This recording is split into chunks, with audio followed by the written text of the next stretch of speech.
হযরতে জিবরাইল এসে ডাক দিলেন, ইয়া রাসূলুল্লাহ, ইয়া হাবিবাল্লাহ, আল্লাহ আপনাকে সালাম জানিয়েছেন এবং আপন দিদারের জন্য আমি জিবরাইলকে আপনি নবীর কাছে পাঠিয়েছেন। জোরে বলুন সুবহানাল্লাহ।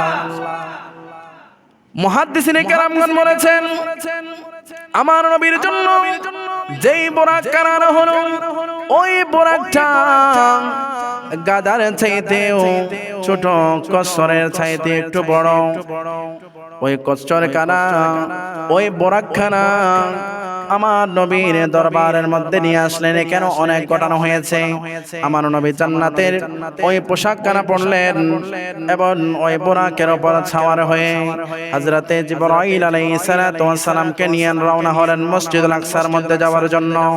ইন্ডিমিন টাইমে যেতে যেতে এমন একটা জায়গার মধ্যে উপস্থিত হলো, যে জায়গার চতুর্পাশে অনেক বৃক্ষলতা আছে, অনেক খেজুর গাছ আছে। ওই বৃক্ষলতা খেজুর গাছ দেখে জিবরাইল বলেন, ইয়া রাসূলুল্লাহ, ইয়া হাবিবাল্লাহ, কিফ ইয়া মুহাম্মদ, আপনি থামুন, ওই বোরাক থেকে নেমে যান।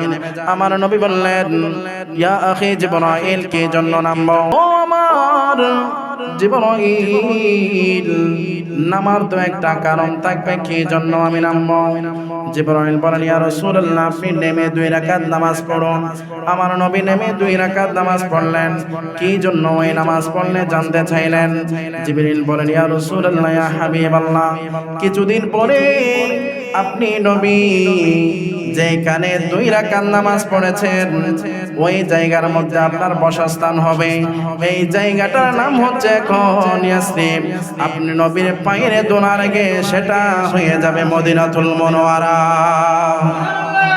আল্লাহুম্মা সাল্লি আলা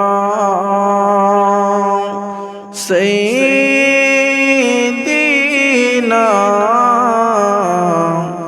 মাওলানা মুহাম্মদ ওয়া আলা আলি সাইয়্যিদিনা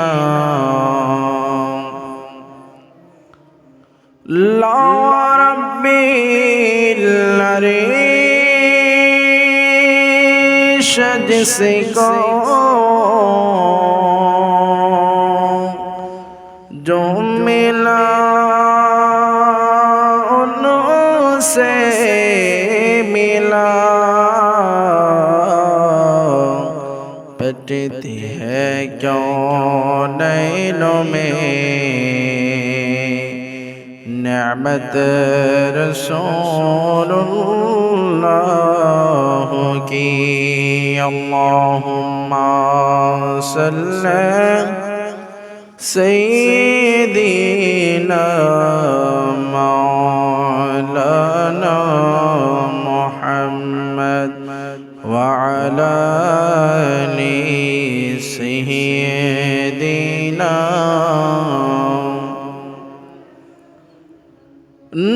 नबीर मेराज मनोर बाई, नबीर मेराज मनोना, नबीर मेराज न मानिले ईमान तो भाई तकबे ना। अल्लाहुम्मा सल्ली अला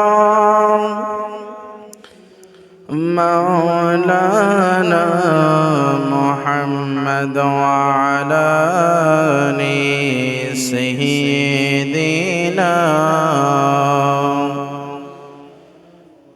أعوذ بالله من الشيطان الرجيم. ببركتك بفضلك بسم الله الرحمن الرحيم. سبحان الذي أسرى بأبده ليلا من المسجد الحرام من من المسجد الحرام إلى المسجد الأقصى. صدق الله المولانا العظيم وصدق رسوله النبي الحبيب الكريم، ونحن على ذلك لمن الشاهدين والشاكرين. رب صل وسلم وبارك عليه. يا نبي سلام عليك، يا حبيب سلام، يا نبي سلام عليك، يا حبيب سلام. الصلاة والسلام يا نبي خير العنام. الصلاة والسلام يا نبي خير العنام. يا نبي سلام عليك، يا حبيب سلام، يا نبي سلام عليك، يا حبيب سلام. মেরাজ রজনীতে আল্লাহ আপনি নবীকে দাওয়াত দিয়ে নিয়ে গেলেন আরশ পাকে। মেরাজ রজনীতে আল্লাহ আপনি নবীকে দাওয়াত দিয়ে নিয়ে গেলেন আরশ পাকে। রব তাআলা মোহাব্বতে, রব তাআলা মোহাব্বতে দিয়েছেন সালাম। ইয়া নবী সালাম আলাইকা, ইয়া হাবিব সালাম, ইয়া নবী সালাম আলাইকা, ইয়া হাবিব সালাম। বলেন আল্লাহ ও গো হাবিব দেখেন সব সৃষ্টি ধন্য করেন দিয়ে আপনার রহমতের দৃষ্টি।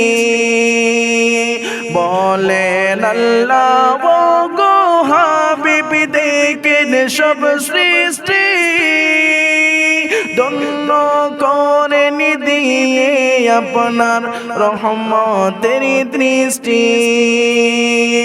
উম্মতের কান্ডারি নবী, উম্মতের কান্ডারি নবী রহমতে আলম। ইয়া নবী সালাম আলাইকা, ইয়া হাবিব সালাম। الصلاة والسلام يا نبي خير العالم. الصلاة والسلام يا نبي خير العالم. يا نبي سلام عليك، يا حبيب سلام. আল্লাহ পাক আমাদের সকলকে আশিকে রাসূল হিসেবে কবুল করে সকলে পড়ে আমিন। উপস্থিত ঐতিহ্যবাহী রওজান থানার অন্তর্গত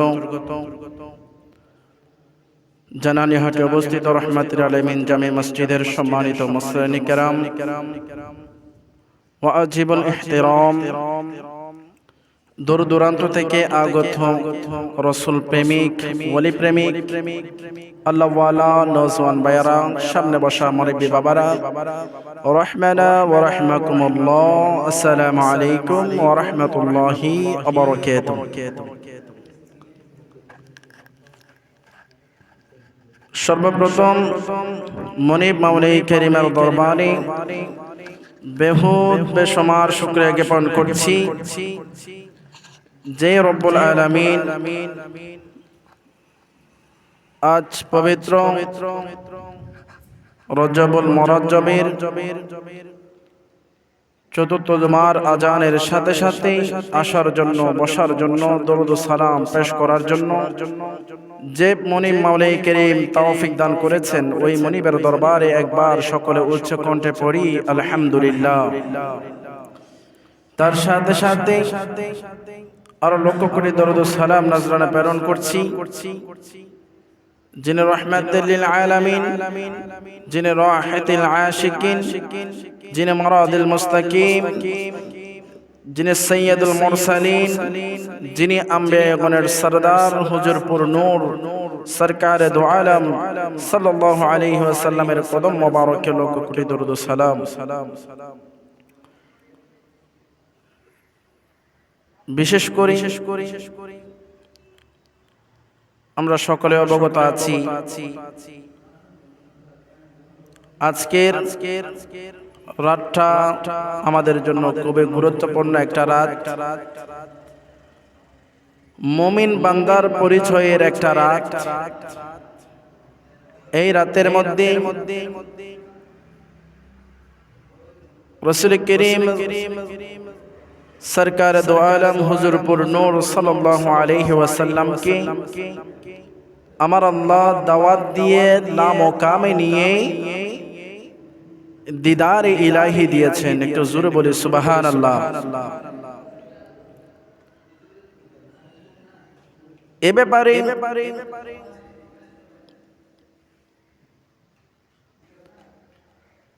মুফাসসিরিনে কেরামগণ, মুহাদ্দিসিনে কেরামগণ বলেন, কোন বান্দা যদি মেরাজুন নবীকে অস্বীকার করে ওই ব্যক্তি ফাসেক হয়ে যাবে। আর যে ব্যক্তি ফাসেক, ওই ব্যক্তিকে কুফরির দিকে নিয়ে যায়। কেননা কুরআনুল কারীমের প্রত্যেকটা আয়াত, প্রত্যেকটা হরফ, অক্ষর মানা জানা আমাদের জন্য অত্যন্ত আবশ্যক। যদি কেউ বলে আমি কোরআনের কিছু আয়াত মানি আর কিছু আয়াত মানি না, তাহলে সে আল্লাহ তাআলার সাথে কুফরি করলো, তার ঈমান আর থাকবে না। মেরাজুন নবী এটা সরাসরি অকাঠ্য দলিল কুরআনুল কারীমের মধ্যে আমার আল্লাহ ইরশাদ করেছেন। পবিত্র কুরআনুল কারীমের মধ্যে 15 নম্বর পারার শুরুতে সূরাতুল বনী ইসরাঈলের প্রথম আয়াতের মধ্যে আমার আল্লাহ মেরাজের বর্ণনা দিচ্ছেন। একটু জোরে বলুন সুবহানাল্লাহ। আজকে আমরা জানবো মেরাজের হাকিকত কি।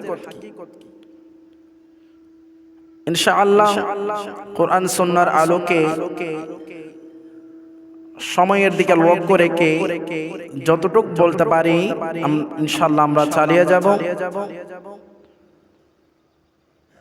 রব্বুল আলামিন কালামে মাজিদের মধ্যে বলছেন সুবহানাল্লাযী আসরা। আয়াতের শুরুতে আমার আল্লাহ শুরু করছেন সুবহান দিয়ে, যেই কথার মধ্যে কোনো ভেজাল নেই, যেই কথার মধ্যে কোনো সন্দেহ নেই, যেই কথা বলছেন আমার আল্লাহ বলছেন আমি আল্লাহ সুবহান, পুত পবিত্রময়, যে আল্লাহ আমাদের লালন পালন করছে, আমাদের রিজিক দিচ্ছে, আমাদের হায়াত দিচ্ছে, নিঃশ্বাস বের করার মতো নেওয়ার মতো শক্তি দিচ্ছেন। ওই রব ডাক দিয়ে বলেন সুবহান, আমি আল্লাহ পুত পবিত্রময়, আমি আল্লাহ যা বলছি তাও পবিত্র। একটু জোরে বলুন সুবহানাল্লাহ। আল্লাযী, যিনি আসরা ভ্রমণ করিয়েছেন, বিআবিদিহি তার স্বীয় আপন বান্দাকে, ইয়ানি রাসূলুল্লাহ সাল্লাল্লাহু আলাইহি ওয়াসাল্লাম, আমার নবীকে আল্লাহ সফর করিয়েছেন লাইলাম রাতের কিছু অংশ মিনাল মসজিদিল হারাম মসজিদে হারাম থেকে ইলাল মসজিদিল আকসা মসজিদে আকসা পর্যন্ত আল্লাহ কেন ভ্রমণ করিয়েছেন সে ব্যাপারে বলছেন আল্লাযী বারাকনা হাওলাহু যেন আমি আল্লাহ আমার মাহবুবকে হাবিবকে আমি আল্লাহর সৃষ্টি সম্পর্কে অবগত করতে পারি আমার সৃষ্টি সম্পর্কে দেখাতে পারি আল্লাহ কিভাবে দেখবে রাত্রে আমার আল্লাহ বলছেন মিন আয়াতিনা আমি আল্লাহর নিদর্শন সমূহ দেখার জন্য আমি আল্লাহ আল্লাযী বারাকনা চতুর্পাশে আলোকময় বরকতময় করেছি একটু সুবহানাল্লাহ বলবেন না আর যে আল্লাহ বলছেন আমার আল্লাহ আয়াতের শেষে বলছেন ইন্নাহু নিঃসন্দেহে কোনো সন্দেহ ছাড়া হুয়াস সামিউল যিনি সর্বশ্রোতা যিনি সবকিছু শোনার মালিক যা আমরা শুনি না তিনি তা শুনেন তারই কথা আমার আল্লাহ বলছেন বাসীর আমরা যা দেখি না আমাদের চোখ থেকে যা আড়াল তিনি সবকিছুই দেখেন একটু জোরে বলুন সুবহানাল্লাহ তাহলে এই আয়াতের শাব্দিক অর্থ আমরা জানলাম সরল অনুবাদ হচ্ছে ওই পুত পবিত্রময় আল্লাহ যিনি আপন মাহবুবকে রাসূল করিম সাল্লাল্লাহু আলাইহি ওয়াসাল্লামকে রাতের কিছু অংশে বাইতুল্লাহ শরীফ থেকে মসজিদুল আকসা পর্যন্ত ভ্রমণ করিয়েছেন মেরাজ করিয়েছেন যার চতুর্পাশে আমার আল্লাহ আলোকময় করেছে বরকতময় করেছে যেন আমার নবী আল্লাহর সমস্ত সৃষ্টি সম্পর্কে জানতে পারে একটু জোরে বলুন সুবহানাল্লাহ আমরা সচরাচর সবাই মেরাজের ঘটনা জানি শুনি কিন্তু আমরা আজকে অন্যভাবে শুনবো কিছু আলোচনা আছে কিতাবী আলোচনা আর কিছু আলোচনা আছে ঘটনা আকারে ওয়াকিয়া আকারে ইনশাআল্লাহ আজকে আমরা জানবো এই মেরাজের হিকমত কি এই মেরাজ কেন হয়েছে এই আয়াত থেকে আমরা জানতে পারলাম নিঃসন্দেহে আমার আল্লাহ আমার নবীকে বর্তমান মক্কাতুল মুকাররমায় অবস্থিত কাবা শরীফ থেকে বর্তমান জেরুজালেমে অবস্থিত ফিলিস্তিনে মসজিদুল আকসার মধ্যে ভ্রমণ করিয়েছেন এতে কোনো সন্দেহ কেউ যদি সন্দেহ করে সাথে সাথে তার ঈমান চলে যাবে কেন এটা আমার আল্লাহর আয়াত তাহলে আল্লাহ বলেছেন লাইলান রাতের কিছু অংশ রাতের আচ্ছা রাত শুরু হয় আমরা ধরলাম মাগরিবের পর থেকে এখান থেকে যদি আপনি হাঁটা শুরু করেন আপনি সর্বোচ্চ 100 কিলোমিটার যেতে পারবেন সর্বোচ্চ 200 ধরেন আপনি 500 কিলোমিটার গেলেন এক রাতে কয়শো কিলোমিটার বাবা 500 কিলোমিটার তো আল্লাহ রাত সারা রাত বলেন নাই আল্লাহ বলেন লাইলান রাতের কিছু অংশ বর্তমান গুগল ম্যাপ থেকে নেওয়া তথ্য মসজিদ হারাম থেকে মসজিদুল আকসা ফিলিস্তিনের দূরত্ব হচ্ছে 1400 মাইল এর বেশি কয়শত বাবা 1400 মাইলেরও বেশি তাহলে রাতের কিছু অংশের মধ্যে যদি আমার আল্লাহ সুবহান ওই রব যদি রাতের কিছু অংশের মধ্যে 1 মাইল 2 মাইল নয় যা মানুষ যদি গাড়ি করে যায় বা পায়ে হেঁটে যায় অনেক ঘন্টা অনেক দিন সময় লেগে যাবে ওই দূরত্বকে আমার আল্লাহ মুহূর্তের মধ্যে রাতের কিছু অংশের মধ্যে আমার নবীকে ভ্রমণ করিয়েছেন একটু জোরে বলুন সুবহানাল্লাহ তাহলে যেই আল্লাহ আপন মাহবুবকে রাতের কিছু সময়ের মধ্যে এত এক মাসের লম্বা একটা সফর যদি হেঁটে যদি কেউ যেতে চায় মিনিমাম 1 মাস সময় লাগবে। কয় মাস? 1 মাস সময় লাগবে। তা আমার আল্লাহ আমার নবীকে কোনো বিশ্রাম ছাড়া, রেস্ট ছাড়া রাতের কিছু অংশের মধ্যে এই 1 মাসের পথকে আল্লাহ মুহূর্তের মধ্যে করেছেন। বিশ্বাস আছে কি নাই? তাহলে যে আল্লাহ 1 মাসের পথকে মুহূর্তের মধ্যে করতে পারে, ওই আল্লাহ মসজিদুল আকসা থেকে লামকামে নিতে কোনো সমস্যা আছে? আর একটু জোরে বলুন, নাকি কারো অর্ডারের প্রয়োজন আছে? অর্ডারের প্রয়োজন নেই।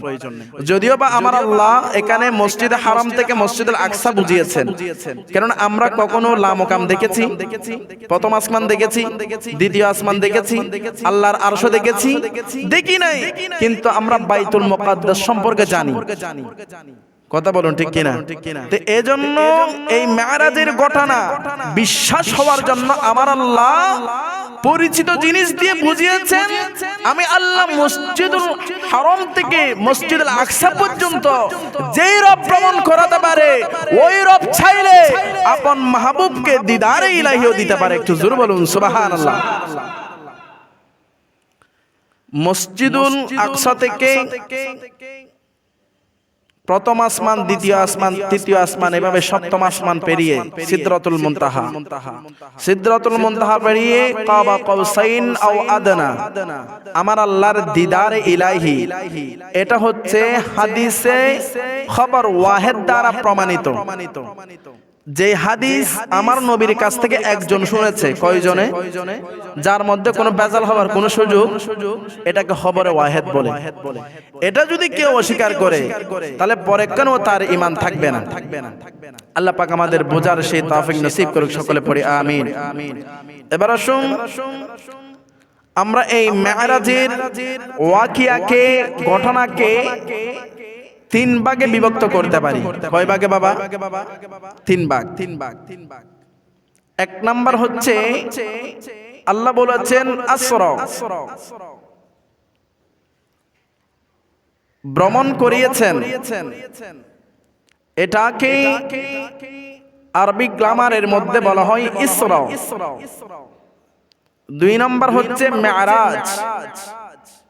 3 নাম্বার হচ্ছে আরশ বা ইরাস। 1 নাম্বার কি বাবা? ইসরা। সবাই বলে 1 নাম্বার কি? ইসরা। 2 নাম্বার হচ্ছে মেরাজ। 2 নাম্বার কি? 3 নাম্বার হচ্ছে ইরাস বা আরশ। এবার আসুন এগুলোর সংখ্যা জানবো আমরা। ইরাস কি? ইরাস থেকে শুরু হয়? ইরাস সম্পর্কে মুহাদ্দিসিনে কেরামগণ বলেছেন, মিনাল মসজিদিল হারামি ইলাল মসজিদিল আকসা। আল্লাহ যে আপন মাহবুবকে মসজিদুল হারাম থেকে মসজিদুল আকসা পর্যন্ত ভ্রমণ করিয়েছেন, ওটাকে বলা হয় ইসরা। ওটাকে কি বলা হয়? ইসরা। আবার মেরাজ কাকে বলে শুন আমরা জানবো। মুহাদ্দিসিনে কেরামগণ বলেন, মিনাল আকসা ইলাল সিদরাতিল মুনতাহা। মসজিদুল আকসা থেকে, অর্থাৎ ফিলিস্তিনে অবস্থিত ওই জেরুজালেমের মধ্যে একটা মসজিদুল আকসা আছে, যেটা আমাদের প্রথম কিবলা ছিল। ওই মসজিদুল আকসা থেকে ইলা সিদরাতিল মুনতাহা, প্রথম, দ্বিতীয়, তৃতীয় আসমান পেরিয়ে সিদরাতুল মুনতাহা পর্যন্ত যাওয়াকে বলা হয় মেরাজ। একটু জোরে বলবেন না সুবহানাল্লাহ। 3 নাম্বার হচ্ছে ইরাজ বা আরশ। এ ব্যাপারে মুহাদ্দিসিনে কেরামগণ বলেন, মিনাস সামাই ইলাল কাবাতি কাবা কাউসাইন। একটু জোরে বলুন সুবহানাল্লাহ। সপ্তম আসমান পেরিয়ে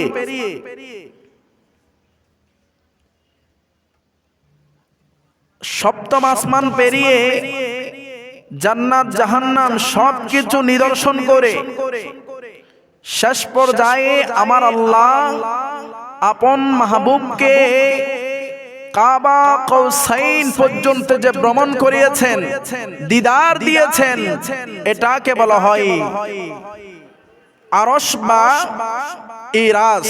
একটু জোরে বলুন সুবহানাল্লাহ। আসুন আমরা এই তিনটা বিষয়ে আলোচনা করব। তন্মধ্যে প্রথম নাম্বার হচ্ছে ইসরা। মসজিদুল হারাম থেকে, বর্তমান কাবা শরীফ থেকে মসজিদুল আকসা, ওই মসজিদুল আকসা পর্যন্ত ভ্রমণটা কেমন ছিল, কিভাবে আমার আল্লাহ ভ্রমণ করিয়েছেন আপন হাবিবকে, সেই ব্যাপারে আমরা জানবো। এর আগে আমরা আরেকটা বিষয় জানি, কোন মানুষ যদি কোন একটা ভ্রমণে যায়, তন্মধ্যে কয়েকটা বিষয় উল্লেখ থাকে। কয়েকটা বিষয়, ভ্রমণ কে করিয়েছেন, আবার ভ্রমণ কে করেছেন, কখন করেছেন, কি জন্য করেছেন, কোন সময়ে করেছেন, এই ব্যাপারে একটা সার্ট থাকে কিনা, একটু জোরে বলুন। এটার প্রমাণও আমার আল্লাহ কোরআনের মধ্যে দিয়েছেন। একটু জোরে বলুন সুবহানাল্লাহ। আমরা যদি কোরআনকে প্রশ্ন করি, কোরআন তুমি যে বলছো আমার নবী মেরাজ করেছেন, এটা কিভাবে সম্ভব? তাহলে একটু বলো, আপন হাবিবকে দিদারে ইলাহি নেওয়ার জন্য কে মনস্থ করেছেন? কোরআন জবাব দিচ্ছেন সুবহানাল্লাযী আসরা, যিনি প্রত পবিত্রময়, যিনি প্রত পবিত্রময় সত্তা, তিনি আপন মাহবুবকে সফর মেরাজ করিয়েছেন। সুবহানাল্লাহ বলুন। ভ্রমণ কে করেছেন এ ব্যাপারে কোরআন জবাব দিচ্ছেন বিআবিদিহি, আপন মাহবুব রাসূল খুদা রাসূল আরবি সাল্লাল্লাহু আলাইহি ওয়াসাল্লাম ভ্রমণ করেছেন। সুবহানাল্লাহ বলুন। 3 নাম্বার হচ্ছে ভ্রমণ কোথা থেকে করেছেন, এটাও কোরআন জবাব দিচ্ছেন মিনাল মসজিদিল হারাম, মসজিদে হারাম থেকে ভ্রমণ শুরু করেছেন। সুবহানাল্লাহ বলবেন না? 4 নাম্বার হচ্ছে ভ্রমণ কোথায় পর্যন্ত করেছে, তাও কোরআন জবাব দিচ্ছেন ইলাল মসজিদিল আকসা, মসজিদে আকসা পর্যন্ত ভ্রমণ করিয়েছে। একটু জোরে বলুন সুবহানাল্লাহ। 5 নাম্বার হচ্ছে কখন ভ্রমণ করেছে, তাও কোরআন আমাদেরকে জবাব দিচ্ছেন লাইলান, রাতের বেলায় ভ্রমণ করেছে। সুবহানাল্লাহ বলবেন না? 6 নম্বর হচ্ছে ভ্রমণ কতক্ষণ সময় পর্যন্ত করেছেন, তাও কোরআন জবাব দিচ্ছেন লাইলান, রাতের কিছু সময়ের মধ্যে আল্লাহ আপন মাহবুবকে ভ্রমণ করিয়েছে। 7 নম্বর হচ্ছে ভ্রমণ কেন করিয়েছেন। ভ্রমণ করার একটা কারণ থাকে, যে কোনো একটা জায়গার যাওয়ার জন্য, নিয়ে যাওয়ার জন্য কোন একটা কারণ থাকে। এই কারণ সম্পর্কে কোরআন আমাদেরকে জবাব দিচ্ছেন মিন, এই জন্য আল্লাহ আপন মাহবুবকে ভ্রমণ করিয়েছেন আয়াতিনা, আল্লাহর ওই সমূহ নিদর্শন দেখার জন্য, যেই নিদর্শনগুলো দুনিয়ার কোনো মানুষ দেখে নাই। একটু জোরে বলুন না। জান্নাত জাহান্নাম আমরা দেখেছি, কিন্তু আমার নবীকে আল্লাহ দেখিয়েছেন, কেননা আমাদের থেকে আমার নবীকে পার্থক্য করার জন্য। যারা বলে নবী আমার মতো আপনার মতো, তাহলে তার থেকে জিজ্ঞেস করবেন তুমি কি জান্নাত দেখেছো, বলবে না। তুমি কি জাহান্নাম দেখেছো, বলবে না। তুমি কি কবর আযাব দেখেছো, বলবে না। তাহলে কেমনে ওই নবী আমার মতো তোমার মতো হয়? একটু জোর বলবেন না নাউজুবিল্লাহ। এটা পার্থক্য করার জন্য, এখানের ভিতরে আকীদা আছে। এটা পার্থক্য করার জন্য যিনি নবী, তিনি জান্নাত দেখে, তিনি জাহান্নাম দেখে, তিনি কে জান্নাতি সেটা জানে, তিনি কে জাহান্নামী সেটা জানে, কে কবরের মধ্যে আযাবে আছে সেটা জানে, কে কবরের মধ্যে শান্তিতে আছে সেটাও জানে। একটু জোর বলুন সুবহানাল্লাহ। এবার আসুন আমরা জানবো ইসরা সম্পর্কে। মসজিদুল হারাম থেকে মসজিদ আকসা পর্যন্ত আল্লাহ কিভাবে ভ্রমণ করিয়েছে এ ব্যাপারে বুখারী শরীফের মধ্যে উল্লেখযোগ্য মতের প্রেক্ষিতে, যেই মতের মধ্যে কোনো ভেদাভেদ নাই, কোনো সন্দেহ নেই, আমি একবারে সারসংক্ষেপে বলবো। আল্লাহ রাব্বুল আলামিন যখন আমার নবীকে নিজের দিদার যাওয়ার জন্য ইচ্ছা পোষণ করেছেন। এটারও অনেক কারণ আছে। বিশেষ করে যেই মাসের মধ্যে আমার নবীকে মেরাজে নিয়েছেন, ওই মাসের মধ্যে আমার নবীর মন একটু ছোট ছিল, একটু কষ্ট ছিল। কেননা একই বছরে মা খদিজাতুল কুবরা ইন্তেকাল করেছেন, একই সময়ে দাদা আব্দুল মুত্তালিবও ইন্তেকাল করেছেন। সুবহানাল্লাহ বলুন। তো আপন দুইজন যখন, নিজের কাছের দুইজন ব্যক্তি যখন দুনিয়ার মায়া ত্যাগ করলো, আমার নবীর মনটা একটু ছোট হলো। আমার আল্লাহ নবীর মনটা ছোট দেখে, একটু খারাপ লাগে দেখে আমার আল্লাহ বলছেন, ইয়া রাসূলুল্লাহ, আমি তো আপনি নবীর চেহারা মলিন করা আমার কাছে ভালো লাগে না, আমি আপনাকে এমন কিছু দিব যে দেওয়া নিয়ে, যে পাওয়া নিয়ে আপনি নবীর মলিন চেহারা নূরে আলোকিত হয়ে যাবে। আল্লাহ ইচ্ছা পোষণ করেছেন। জিবরিলকে ডাক দিলেন, ইয়া আখি, হে জিবরাইল, যাও, জান্নাতের মধ্যে একটা গাছ আছে, ওই গাছের নিচ থেকে একটা পোশাক নিয়ে আসবা, যেই পোশাকটা আমি হাজার হাজার বছর ধরে আমার হাবিবুল্লাহর জন্য আমি আল্লাহ তৈরি করে রেখেছি। একটু জোরে বলুন সুবহানাল্লাহ। ওই গাছটার নাম হচ্ছে শাজরাতুল ইয়াকিন। আমার আল্লাহ ওই শাজরাতুল ইয়াকিন নামক গাছ থেকে জান্নাতের ওই সুন্দর পোশাক গানার জন্য বলেছেন। ওইখানেও লম্বা ওয়াকিয়া হয়েছে। ওই গাছের নিচে একজন ফেরেশতা বসা ছিল, ওই ফেরেশতার নাম হলো রিদওয়ান। ওই রিদওয়ান ফেরেশতা ওই নবীর কাপড় কানা দেখে দেখে তাওয়াফ করে করে দরুদ পড়তো। শুধু ওই রিদওয়ান ফেরেশতা নয়, আরো 70,000 ফেরেশতা ওই পোশাককে ঘিরে ঘিরে তাওয়াফ করতো। জোরে বলুন সুবহানাল্লাহ। ইন দি মিন টাইমিং জিবরাইল ওই জান্নাতের পোশাক কারা নিয়ে আসলেন। আমার আল্লাহ বলেন, যিনি মেহমান হবে তার পোশাক উত্তম হতে হবে। তার পোশাক যত সুন্দর হয় মানুষরা তাকে বেশি গুরুত্ব দেয়, মানুষরা তাকে সম্মান দেয়। ওই আপন হাবিবকে আনার জন্য একটা গাড়ির প্রয়োজন। ওই যুগের মধ্যে যানবাহনের মাধ্যমে মানুষরা চলাফেরা করত। আমার আল্লাহ বলেন, ও জিবরাইল যাও, জান্নাতের মধ্যে আমার হাবিবকে মেহমান বানানোর জন্য আমি আল্লাহ হাজার বছর পূর্বে একটা বুরাক নামক যন্ত্র রেখেছি। ওই যন্ত্র নিয়ে তুমি আপন হাবিবের বাসভবনের মধ্যে নিয়ে যাও। ইন দি মিন টাইমে আমার আল্লাহর কথা শুনে হযরতে জিবরাইল আলাইহিস সালাতু ওয়াস সালাম জান্নাতের পোশাক এবং ওই বুরাক নিয়ে নবীজির ঘরের মধ্যে চলে আসলেন। ওই সময়ের মধ্যে আমার নবী বলেন, আমি হাতিমে খাবার পাশে ঘুমাচ্ছিলাম। অন্য বর্ণনা এসেছে আমি আমার ঘরের মধ্যে শুয়েছিলাম। ওই সময়ের মধ্যে হযরতে জিবরাইল এসে ডাক দিলেন, ইয়া রাসূলুল্লাহ, ইয়া হাবিবাল্লাহ, আল্লাহ আপনাকে সালাম জানিয়েছেন এবং আপন দিদারের জন্য আমি জিবরাইলকে আপনি নবীর কাছে পাঠিয়েছেন। জোরে বলুন সুবহানাল্লাহ। মুহাদ্দিসিনে কেরামগণ বলেছেন, আমার নবীর জন্য যেই বোরাক কারানো হলো, ওই বোরাকটা গাদার চাইতেও ছোট, কসরের চাইতে একটু বড়। ওই কসর কানা, ওই বোরাক খানা আমার নবীর দরবারের মধ্যে নিয়ে আসলেন। কেন অনেক ঘটনা হয়েছে। আমার নবী জান্নাতের ওই পোশাক কানা পরলেন এবং ওই বোরাকের উপর ছাওয়ার হয়ে হযরতে জিবরাইল আলাইহিস সালাতু ওয়াস সালামকে নিয়ে রওনা হলেন মসজিদুল আকসার মধ্যে যাওয়ার জন্য। ইন দি মিন টাইমে যেতে যেতে এমন একটা জায়গার মধ্যে উপস্থিত হলো, যে জায়গার চতুর্পাশে অনেক বৃক্ষলতা আছে, অনেক খেজুর গাছে, অনেক খেজুর গাছ আছে।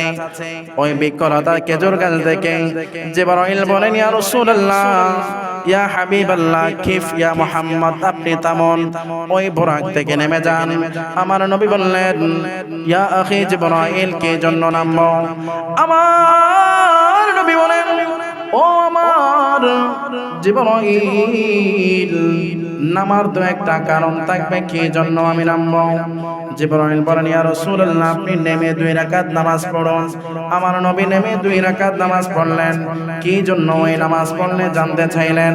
জিবরিল বলেন, ইয়া রাসূলুল্লাহ, ইয়া হাবিবাল্লাহ, কিছুদিন পরে আপনি নবী যেখানে 2 রাকাত নামাজ পড়েছেন ওই জায়গার মধ্যে আপনার বাসস্থান হবে। এই জায়গাটার নাম হচ্ছে এখন ইয়াসরিব। আপনি নবীর পায়ের দোনার আগে সেটা হয়ে যাবে মদিনাতুল মুনাওয়ারা। আমার নবীকে নিয়ে আবার রওনা হলেন। যেতে যেতে দেখতে পাইলেন একজন বৃদ্ধা হাঁটতে পারছেন না। আমার নবীকে ডাক দিলেন। জিবরাইল বলেন, ইয়া রাসূলুল্লাহ, আপনি সামনে চলতে থাকুন। আবার কতটুকু যাওয়ার পরে আরেকজন বৃদ্ধা ডাক দিলেন, সাহায্য চাইলেন। জিবরাইল বলেন, ইয়া রাসূলুল্লাহ, আপনি থামিয়েন না, আপনি সামনে চলতে থাকুন। আবার কিছু দূর যাওয়ার পরে একদম মুজাহিদগণ মানুষগণ আমার নবীকে সালাম দিলেন, আসসালামু আলাইকা ইয়া আউয়ালু, আসসালামু আলাইকা ইয়া আখিরু। হে সর্বপ্রথম নবী, হে সর্বশেষ নবী, আপনাকে সালাম, আপনাকে সালাম। সালাম দেওয়ার পরে জিবরিল বললেন, ইয়া রাসূলুল্লাহ, আপনি তাদের সালামের জবাব দিন, তাদের সালামের জবাব দিন। আমার নবী সালামের জবাব দিলেন। আর আমার নবী জিজ্ঞেস করলেন, ইয়া আখি জিবরাইল, হে ভাই জিবরাইল, আমি যে আসছি, আসার মধ্যে একজন বৃদ্ধা জিজ্ঞেস করেছিল, একজন বৃদ্ধা আমার কাছে সাহায্য চেয়েছিল, আমি তাকে সাহায্য করি নাই। জিবরিল বলেন, ইয়া রাসূলুল্লাহ, ওই বৃদ্ধা তো কোনো দুনিয়ার বৃদ্ধা ছিল না, ওই বিদ্যা হলো দুনিয়ার হায়াত। ওই বিদ্যার হায়াত যতটুকু হয়েছে, দুনিয়ার হায়াত ততটুকু হয়েছে। ওই বিদ্যা যতদিন বেঁচে থাকবে, দুনিয়াও ততদিন বেঁচে থাকবে। ওই বিদ্যার হায়াত যতদিন আছে, দুনিয়ার হায়াত ততদিন আছে। আপনি নবী যদি ওই বিদ্যার ডাকে সাড়া দিয়ে ওই বিদ্যাকে সাহায্য করতেন, তাহলে আপনার উম্মতরা আখিরাতের চাইতে দুনিয়াকে বেশি প্রাধান্য দিত। জোরে বলুন নাউজুবিল্লাহ। আমার নবী জিজ্ঞেস করলেন, দ্বিতীয় ব্যক্তি যে আমাকে ডেকেছে আমি সাড়া দিই নাই, সেই কে? জিবরাইল বলেন, সেই হলো ইবলিস শয়তান। ওই ইবলিস শয়তান আপনাকে প্ররোচনা দিতে চেয়েছে। আপনি যদি তার সাক্ষাৎ করতেন, তাহলে দুনিয়ার মধ্যে আপনার উম্মতরা সবাই ইবলিসের সাহায্য দিত, সবাইকে ইবলিস গোমরাহি করত। আপনি নবীর সাক্ষাৎ করেন না বিধায় আপনি নবীর উম্মতদেরকে সহজে ইবলিসে কাবু করতে পারবে না। জোরে বলুন সুবহানাল্লাহ। জিজ্ঞেস করলেন একদম লোক, আমি নবীকে সালাম দিয়েছেন, তারা কারা? জিবরাইল বলেন, তারা হলো নবী, তারা হলো আম্বিয়া, তারা হলো রাসূল। ওই রাসূলগণ আপনার স্বাগত জানিয়ে আপনি নবীকে সালাত ও সালাম দিয়েছে। জোরে বলুন সুবহানাল্লাহ। এই ঘটনাটুকু শেষ করে আবার বোরাকের উপর রওনা হলেন। যেতে যেতে অনেক লম্বা ওয়াকি আছে। সেখানে ব্যভিচারের সাথে সাক্ষাৎ হলো, জানাকারের সাথে সাক্ষাৎ হলো, রোজাদারের সাথে সাক্ষাৎ হলো। আমার নবী তাদেরকে সবার উত্তরগুলো জেনে যেতে যেতে চলে গেলেন বাইতুল মুকাদ্দাসে। আমার আল্লাহ যে বলেছেন, মিনাল মাসজিদিল হারামি ইলাল মাসজিদিল আকসা। সুবহানাল্লাহ বলেন। আল্লাহ যে বলেছেন, আমি আল্লাহ আপন মাহবুবকে মসজিদুল হারাম থেকে মসজিদুল আকসা পর্যন্ত ভ্রমণ করেছি। আমার নবী ওই বোরাক নিয়ে জিবরিল আমিনের সাথে আছে, জান্নাতের পোশাক পরে বাইতুল মুকাদ্দাসে এমন একটা জায়গার মধ্যে গিয়ে উপস্থিত হলেন, যেই জায়গার মধ্যে 1,24,000 পয়গম্বররা তাদের সাওয়ারি একটা কুটির মধ্যে বাঁধতেন। আমার নবীর বোরাকও ওই কুটির মধ্যে বেঁধেছেন। ওই সময়ের মধ্যে মসজিদে আকসার মধ্যে 1,24,000 পয়গম্বররা সবাই উপস্থিত হলেন। সবাই বলা বলে করতে লাগলেন, আজকে আখিরি জামানার নবী আসবে, আজকে সাইয়্যিদুল মুরসালিন আসবে, সাইয়্যিদুল মুরসালিন আসবে। আজকে সবাই নামাজ পড়বে, সবাই সুন্দর করে ওযু কালাম করে মসজিদের মধ্যে বসে বসে আমার নবীর উপর দরুদ পড়তে লাগলেন। ইকামত আযান দেওয়া হলো, ইকামত হলো। নামাজের যেই নামাজ কালী একবার মুসা কালিমুল্লাহ আসে, আবার ঈসা রূহুল্লাহ আসে, আবার আদম সফিউল্লাহ আসে, এসে আবার নেমে যায়। কারো সাহস হচ্ছে না, কে ইমামতি করবে, কে ইমামতি করবে? পিছন থেকে হযরতে জিবরাইল আলাইহিস সালাতু ওয়াস সালাম আমার নবীর হাতখানা ধরে ইমামুল মুরসালিন বানিয়ে নামাজ আদায় করে নিলেন। জোরে বলুন সুবহানাল্লাহ। অপেক্ষমান গভীর রাতে সবে নবী রাসূল, দেখতে তারা জান্নাতেরি ফুল। একটু জোরে বলুন সুবহানাল্লাহ। ওই মসজিদুল আকসার মধ্যে সবার ইমাম আমার নবী হয়েছেন। আল্লাহ ইমামুল মুরসালিন বানিয়ে দিয়েছেন আমার নবীকে। জোরে বলুন সুবহানাল্লাহ। তো শায়েরে বলছেন, অপেক্ষমান গভীর রাতে সবে নবী রাসূল, পড়তে নামাজ দেখতেই তারা নূরানি ফুল। রব তাআলা মোহাব্বতে দিয়েছেন সালাম, ইয়া নবী সালাম আলাইকা, ইয়া হাবিবি সালাম। সকলে মোহাব্বতের সাথে পড়ি, ইয়া নবী সালাম আলাইকা, ইয়া হাবিবি সালাম। আসসালাতু ওয়াসসালাম, পড়ো আসসালাতু ইয়া নবী খায়রুল আনাম, ইয়া নবী সালাম আলাইকা। আল্লাহুম্মা সাল্লি আলা মাওলানা মুহাম্মদ ওয়া আলা আলি সাইয়্যিদিনা। আমার ভাইরা বাবারা, তাহলে আমরা জানলাম যে তিন ভাগে আমরা ভাগ করেছি। একটা হচ্ছে ইসরা, একটা হচ্ছে মেরাজ, আর একটা হচ্ছে আরশ। তিন প্রকারের মধ্যে আমরা এখন মসজিদে হারাম থেকে মসজিদুল আকসা পর্যন্ত ভ্রমণের কথা জানলাম, যা কোরআন দ্বারা সাব্যস্ত অকাঠ্য দলিল, যা সন্দেহ করার কোনো অবকাশ। বিশ্বাস করতে হবে, বিশ্বাস না করলে ঈমান থাকবে ইনশাআল্লাহ।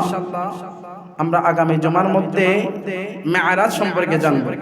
মসজিদুল আকসা পর্যন্ত আমরা আজকে গিয়েছি। মসজিদুল আকসা থেকে প্রথম, দ্বিতীয়, তৃতীয়, চতুর্থ, এভাবে আরশ পর্যন্ত আমরা আলোচনা শুনব। এরপর আমরা যে আল্লাহ পাক রব্বুল আলামিন আমার নবীকে কিভাবে দিদার দিয়েছেন সেটা আমরা কোরআন সুন্নাহর আলোকে শুনব। আল্লাহ পাক আমাদের সকলকে বুঝে আমল করার সেই তৌফিক নসিব করুক। সকলে পড়ে আমিন। বিশেষ করে আপনারা সকলে অবগত আছেন, আজকে রাতে হচ্ছে মেরাজুন নবী। আজকে রাতের বিশেষ কিছু আমল আছে। তন্মধ্যে আমরা আমাদের যাদের সাধ্য হবে, সময় থাকবে, আমরা 12 রাকাত নামাজ পড়ব। কয় রাকাত বাবা? 2 রাকাত করে কয় রাকাত? 12 রাকাত। আমরা 12 রাকাত নামাজ পড়ে 100 বার ইস্তিগফার পড়ব। আস্তাগফিরুল্লাহ রাব্বি মিন কুল্লি যামবি ওয়া আতুবু ইলাইহি, লা হাওলা ওয়ালা কুওয়াতা ইল্লা বিল্লাহিল আলিয়্যিল আযীম। যে ইস্তিগফার পারি আমরা সেটাই পড়ব। এরপর হচ্ছে আমরা 100 বার কালিমে তামজিদ পড়ব। 100 বার কি পড়ব?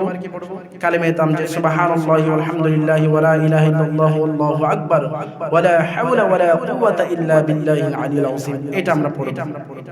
এরপর হচ্ছে আমরা 100 বার দরুদ পড়ব। নামাজে যে দরুদ পড়ি সেটাও পড়তে পারি। আরেকটা দরুদের কথা বলছি, সেটা আমরা বেশি বেশি করে পড়তে পারি। আল্লাহুম্মা ইন্নাকা আফুউন কারীম তুহিব্বুল আফওয়া ফাফু আন্নি। আমরা সকলে বলি আল্লাহুম্মা ইন্নাকা আফুউন কারীম তুহিব্বুল আফওয়া ফাফু আন্নি। এটার অর্থ হচ্ছে আল্লাহুম্মা, হে আমাদের প্রতিপালক, ইন্নাকা, নিঃসন্দেহে আপনি আফুন কারীম, আপনি ক্ষমাশীল ও মহান। তুহিব্বুল আফওয়া, আপনি ক্ষমা করতে ভালোবাসেন। আপনি ক্ষমা করতে ফাআফু আন্নি, আপনি আমার জীবনের ছোট বড় সমস্ত গুনাহ ক্ষমা করে দিন। একটু জোরে বলুন সুবহানাল্লাহ। এই দরুদটা পড়বেন যাদের শারীরিক অবস্থা ভালো, আপনারা চাইলে, এটা তো রজব মাসের অনেক ফজিলত আছে, বিশেষ করে আজকের রাতটা আপনারা একটা রোজা রাখতে পারেন। রজবুল মুরাজ্জবি একটি মাত্র রোজা রাখবে, ওই ব্যক্তির আমলনামার মধ্যে আমার আল্লাহ সম্পূর্ণ 1 বছর রোজা রাখার সওয়াব দিবে। এই রজবুল মুরাজ্জবের যে কোনো একটা দিন আমরা যদি রোজা রাখি, আমার আল্লাহ কয় বছরের সওয়াব দিবে? 1 বছরের রোজা রাখার সওয়াব দিবে। ইনশাআল্লাহ আমরা সেই রোজাটা আজকের রাতে আমরা রাখতে পারি। ইনশাআল্লাহ রাখবো তো? যদি আমাদের শারীরিক অবস্থা ভালো থাকে আমরা একটা রোজা রাখবো ইনশাআল্লাহ। আল্লাহ পাক আমাদের সকলকে আজকের মেরাজের রজনীতে ইবাদত, রিয়াজত, আমল, তাসবিহ, তাহলিল, ইস্তিগফার পড়ার এবং সর্বশেষ যদি আমাদের অবস্থা ভালো হয়, আমাদের মন মানসিকতা আল্লাহ ভালো রাখে, আমরা সকলে একটা রোজা রাখার নিয়ত করছি। আল্লাহ পাক আমাদের নিয়তকে কবুল আর মঞ্জুর করে সকলে পড়ে আমিন। ওয়া আখিরি দাওয়ানা আলহামদুলিল্লাহি রাব্বিল আলামিন।